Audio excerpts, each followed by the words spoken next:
കാർഷിക സർവകലാശാല വിദ്യാർത്ഥികളുടെ അധിക ഫീസ് കുറയ്ക്കാൻ തീരുമാനം. സർവകലാശാല എക്സിക്യൂട്ടീവ് ഓൺലൈൻ യോഗത്തിലാണ് ഈ കാര്യത്തിൽ തീർപ്പായത്.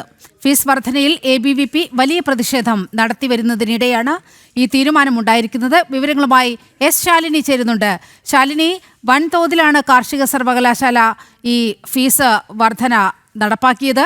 ഏതാണ്ട് ഒരു 15,000 രൂപയുണ്ടായിരുന്ന ഫീസ് 50,000-ലേക്ക് അത്ര വലിയ ഒരു കുതിച്ചുകയറ്റമായിരുന്നു ഈ സർവകലാശാല ഫീസ് വർധനവിൽ വരുത്തിയത്. അതിപ്പോൾ കുറയ്ക്കാൻ തീരുമാനിച്ചിട്ടുണ്ട്. എന്താണ് തീരുമാനം?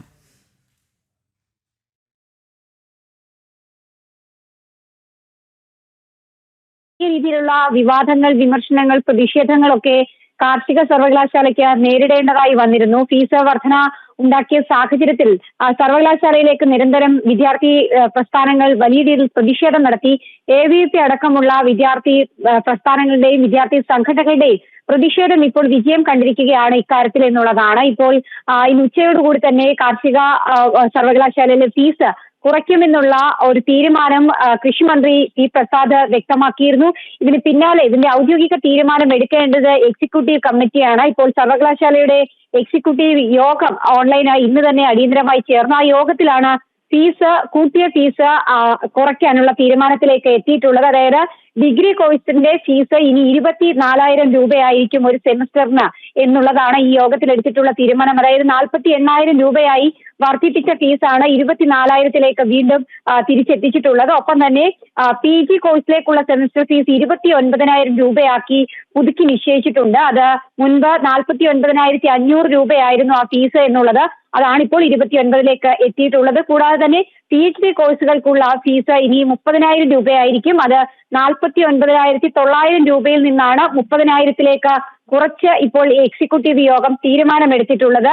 വലിയ പ്രതിഷേധങ്ങൾക്കൊടുവിലാണ് ഇത്തരത്തിലൊരു തീരുമാനം ഇപ്പോൾ സർവകലാശാല എക്സിക്യൂട്ടീവ് യോഗത്തിൽ എടുത്തിട്ടുള്ളത്. പ്രത്യേകിച്ച് ഈ CPI CPM തർക്കമൊക്കെ നടക്കുന്നതിനിടയിൽ വലിയ രീതിയിലുള്ള തർക്കങ്ങൾ നടന്നിരുന്നു, പ്രതിഷേധങ്ങൾ നടന്നിരുന്നു.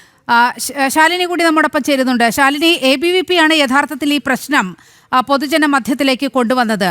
അവിടെ വൻതോതിൽ ഫീസ് ഉയരുന്നു, അവിടെ വിദ്യാർത്ഥികൾക്ക് പഠിക്കാൻ കഴിയാത്തൊരു സ്ഥിതി വന്നപ്പോൾ ABVP വളരെ കൃത്യമായി അവിടെ ഇടപെട്ടു. പിന്നീട് SFI സമരമുഖത്തേക്ക് വരുന്നത് വളരെ അപഹാസ്യമായ ഒരു തലത്തിലാണ്. കാരണം CPI CPM പ്രതിഷേധം ഇവർക്ക് തമ്മിൽ ഒരു സംഘർഷം നടക്കുന്ന സമയത്താണ് SFI CPI-യോടുള്ള ഒരു പ്രതിഷേധം എന്ന നിലയിൽ ഈ സമരം അവിടെ ഏറ്റെടുക്കുന്നത്. യഥാർത്ഥത്തിൽ ABVP-യുടെ ജയമല്ലേ ഇവിടെ ഉണ്ടായിരിക്കുന്നത്? തീർച്ചയായും നിലിമ, അത് തന്നെയാണ്. PMC വിഷയത്തിലായിക്കോട്ടെ, ഇപ്പോൾ കാർഷിക സർവകലാശാലയിലെ കുത്തനെ കൂട്ടിയ ഫീസ് പുതുക്കി നിശ്ചയിച്ച കാര്യത്തിലായിക്കോട്ടെ, ABVP എടുത്ത നിലപാട് അത് ശരിയാണ് എന്നുള്ളത് ഇപ്പോൾ ഈ സംസ്ഥാനത്ത് എക്സിക്യൂട്ടീവ് യോഗം ചേർന്ന്, അതായത് സർവകലാശാലയിലെ എക്സിക്യൂട്ടീവ് യോഗം ചേർന്ന് തീരുമാനം വരുന്നതിലൂടെ നമുക്ക് മനസ്സിലാവുകയാണ്. നിലിമയൊക്കെ സൂചിപ്പിച്ചതുപോലെ CPI CPM തർക്കം നടക്കുന്നതിനിടയിലാണ് ആദ്യം PMC-യിലെ നിലപാട് CPI വ്യക്തമാക്കുന്നു. തൊട്ടു പിന്നാലെ കാർഷിക സർവകലാശാലയിൽ ഫീസ് വർധന ഉണ്ടാകുന്നു. ആ ഫീസ് വർധന ഉണ്ടായപ്പോൾ തന്നെ വിദ്യാർത്ഥികളുടെ പ്രശ്നങ്ങൾ ചൂണ്ടിക്കാട്ടിക്കൊണ്ട് അർജുൻ എന്ന വിദ്യാർത്ഥി സർവകലാശാലയ്ക്ക് മുൻപിൽ നിന്നും ഷൂട്ട് ചെയ്ത വീഡിയോ അടക്കം എടുത്തു കാണിച്ചുകൊണ്ടാണ് ഈ ഫീസ് വർധനയ്ക്കെതിരെ ABVP പ്രതിഷേധം നടത്തിയത്. ഇതിന് പിന്നാലെ ഒരു മുഖം രക്ഷിക്കുന്ന നടപടിയുടെ ഭാഗമായിട്ടൊക്കെയാണ് CPI-ക്കെതിരെ ഉള്ള ഒരു പ്രതിഷേധം എന്ന രീതിയിൽ, അല്ലാതെ വിദ്യാർത്ഥികൾക്ക് വേണ്ടിയോ വിദ്യാർത്ഥികളുടെ അവകാശങ്ങൾക്ക് വേണ്ടിയോ അല്ല SFI എന്ന പ്രതിഷേധം നടത്തിയത്. അത് തീർച്ചയായും വളരെ രാഷ്ട്രീയപരമായി ഏറ്റെടുത്തുകൊണ്ടാണ് അന്ന് ആ പ്രതിഷേധം നടത്തിയത്. എന്തായാലും ഇപ്പോൾ അതിലൊരു ഫലം കാണുന്നു എന്നുള്ളത് ABVP-യുടെ സമരം മാത്രമാണ്. എന്തായാലും തുടക്കം മുതൽ തന്നെ വിദ്യാർത്ഥികൾക്കൊപ്പം നിലകൊണ്ട് ഫീസ് വർധന പിന്നോട്ട് പോകണം, ആ ഫീസ് കുത്തനെ കൂട്ടിയത് കുറയ്ക്കണം, വിദ്യാർത്ഥികൾക്ക് അവിടെ പഠനാന്തരീക്ഷം ഒരുക്കണം എന്നൊരു ആവശ്യം മുന്നോട്ട് വെച്ചിരുന്നു. ആ ആവശ്യം ഇപ്പോൾ സർവകലാശാലയും സർക്കാരും അംഗീകരിച്ചിരിക്കുന്നു എന്ന് വേണം നമുക്ക് മനസ്സിലാക്കാൻ. അതായത് മുൻപ് ഉണ്ടായിരുന്ന ഫീസൊക്കെ നോക്കുകയാണെങ്കിൽ ഡിഗ്രി തലത്തിൽ സെമിസ്റ്ററിന് 16,265 രൂപ നൽകേണ്ട ഇടത്താണ് അത് ഒറ്റയടിക്ക് 48,000-ലേക്കൊക്കെ പോയത്. അതാണ് വീണ്ടും ഇപ്പോൾ പുതുക്കി 24,000-ലേക്ക് എത്തിയത്. അതായത് ഡിഗ്രി ഫീസ് 50%, PG ഫീസ് ഏകദേശം 40%-മാണ്.